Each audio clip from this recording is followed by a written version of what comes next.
No universo que existe dentro do quarto de um menino chamado Leo, a realidade era fluida, maleável, sempre pronta para ser moldada. As paredes não eram apenas paredes, eram as fronteiras de galáxias distantes. O chão não era só madeira, era o convés de um navio pirata navegando por mares de poeira cósmica. Leo, com seus 6 anos de idade e uma imaginação que rivalizava com a própria criação, era o arquiteto de tudo. Em um canto, uma fortaleza de cobertores e almofadas.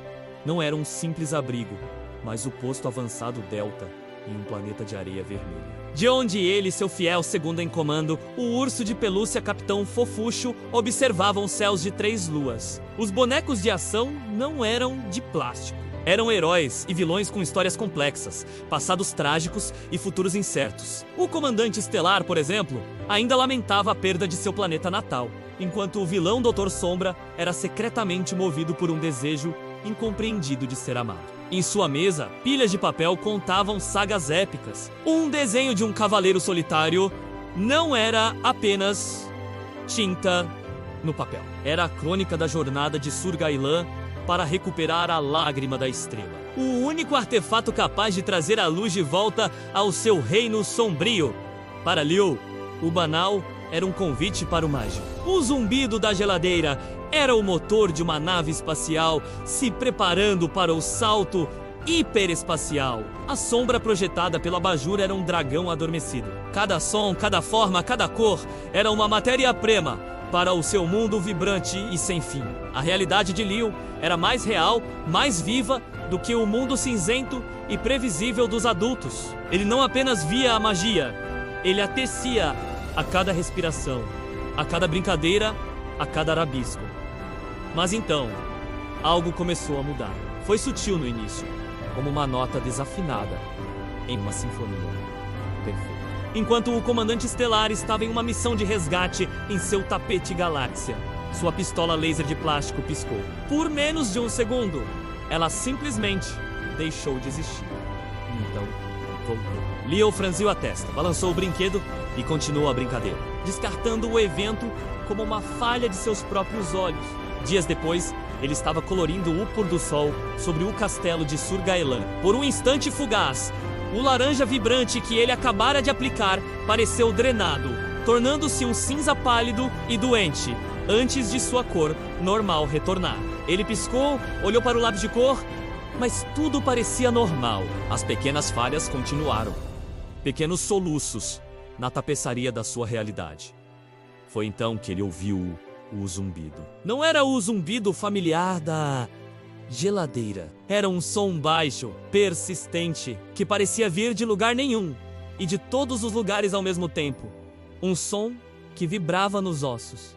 Ele vinha debaixo de sua cama. A princípio, ele ignorou. Era provavelmente um brinquedo que ele tinha deixado ligado. Mas o som era acompanhado por uma luz pulsante. Uma luz fraca que escapava por baixo da saia da cama. Sua curiosidade finalmente venceu o medo. Ele se ajoelhou e, hesitante, levantou a colcha. O que ele viu não era um brinquedo. Era uma fenda, uma rachadura fina.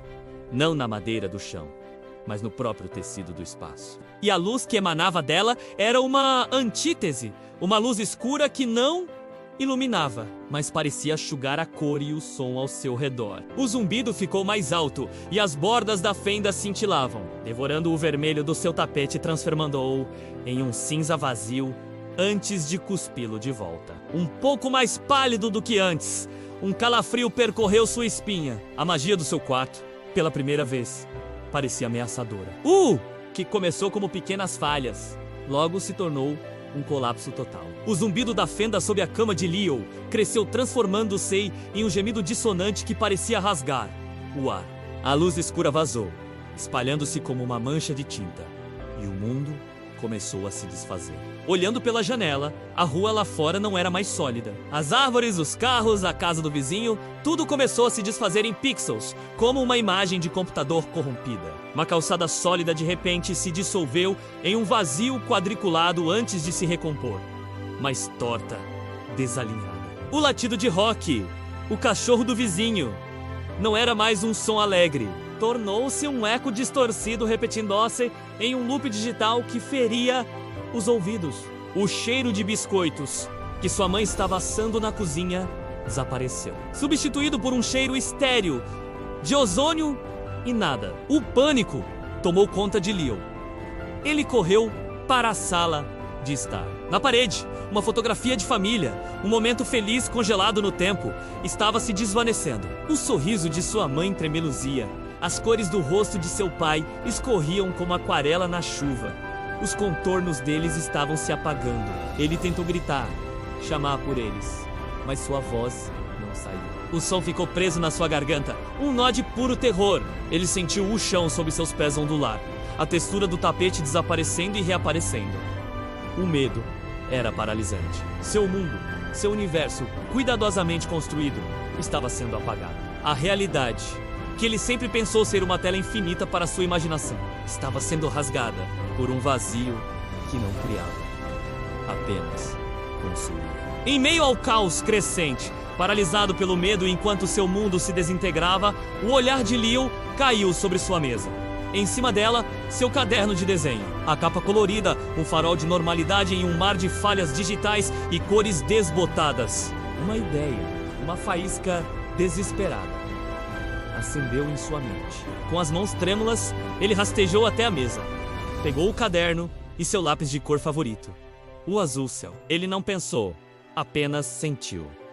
A primeira coisa que ele desenhou foi o rosto de sua mãe. Ele não se concentrou em detalhes perfeitos, mas na curva do seu sorriso, no brilho de seus olhos, quando ela ria. Enquanto o traço do lápis marcava o papel, algo milagroso aconteceu. Do outro lado da sala, a fotografia na parede parou de desvanecer. A cor voltou ao rosto de sua mãe. O sorriso se firmou, radiante. Ele entendeu. Ele não estava apenas desenhando. Ele estava reescrevendo a realidade. Uma batalha frenética começou. A fenda sob a cama parecia reagir, pulsando com mais força, tentando apagar o que ele criava. Enquanto ele desenhava o rosto do pai, a imagem na parede tremia violentamente. Mas quando ele terminou o último traço da sua barba, o rosto dele se solidificou, forte e protetor.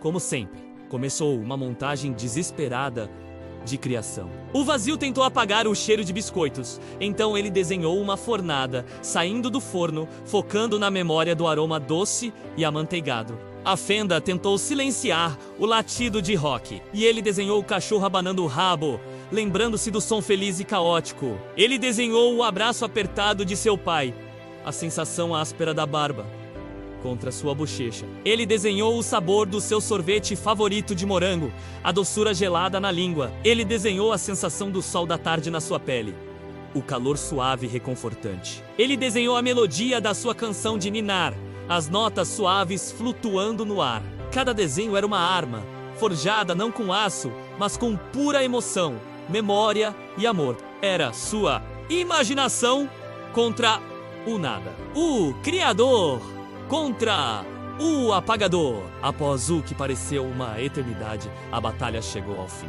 Com o último desenho, ele e seus pais abraçados sob um sol brilhante, menos a fenda sob a cama, estremeceu violentamente. A luz escura foi sugada para dentro de si mesma.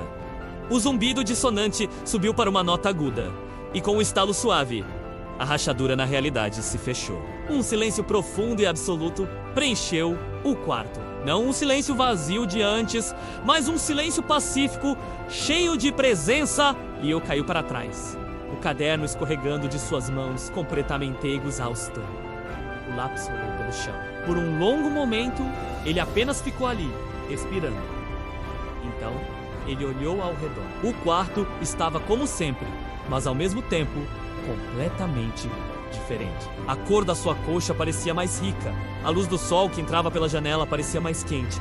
O zumbido familiar da geladeira era reconfortante. Ele olhou para a fotografia na parede, para os sorrisos imperturbáveis de seus pais. E um sorriso se espalhou por seu próprio rosto. Ele olhou para seus brinquedos, para a fortaleza de cobertores, para seus desenhos espalhados. Ele não via mais apenas um quarto bagunçado. Ele via um mundo precioso, um mundo que ele mesmo tinha salvado. A partir daquele dia, suas brincadeiras continuaram. talvez com ainda mais fervor. Mas agora havia um novo senso de propósito. Ele não estava apenas brincando, ele estava fortalecendo a realidade. Cada nova história para seus bonecos de ação, cada novo castelo desenhado, cada nova aventura na fortaleza de cobertores era um tijolo a mais no alicerce do seu universo. Ele aprendeu a lição mais poderosa de todas: que o mundo não é algo que simplesmente existe. Ele é construído e protegido dia após dia, pelas pequenas alegrias, pelas memórias que guardamos, pelo amor que compartilhamos e, acima de tudo, pelo poder infinito da nossa criatividade para pintar a cor sobre o cinza e dar forma ao vazio. A história de Leo nos mostra que cada um de nós tem o poder de construir e fortalecer a nossa própria realidade. Assim como ele usou seus desenhos e sua imaginação para lutar contra o vazio, nós também podemos usar nossas ações para construir algo positivo. Aqui no nosso canal, cada curtida que você dá é como um traço de cor. Cada comentário é como uma memória compartilhada. E cada vez que você compartilha um vídeo, você está ajudando a expandir nosso universo de ideias e mensagens positivas. Quando você se inscreve, você não está apenas apertando um botão. Você está se juntando a uma comunidade de criadores. Pessoas que, como Leo, acreditam no poder de construir um mundo melhor, mais criativo e mais inspirador. Então, se essa história ressoou com você, ajude-nos a fortalecer nossa realidade. Curta, comente com qual memória você defenderia seu mundo. Compartilhe com alguém que precisa de uma faísca de criatividade e, o mais importante, inscreva-se no canal para continuarmos construindo este espaço juntos. Cada ação, sua conta. Muito obrigado por assistir e por fazer parte da nossa história. Até a próxima.